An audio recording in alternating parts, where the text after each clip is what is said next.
So we also had a study looking at the use of the flu vaccine. So we're obviously coming out of flu season now, but as a part of going through the pandemic and dealing with COVID, we also started thinking a lot about immune function and Kesimpta and how that might work if you were approached to take the flu vaccine.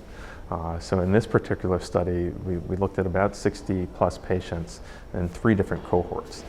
One who were on some standard therapies like interferons or glutathione acetate and continued their therapy, and then they got the flu vaccine 4 weeks later.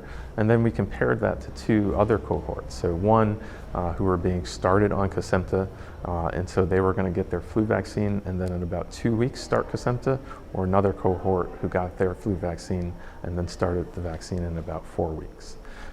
And so what we ultimately saw that all of those cohorts, but especially those cohorts coming from Kesimpta, were all able to mount a humoral immune response to the flu vaccine.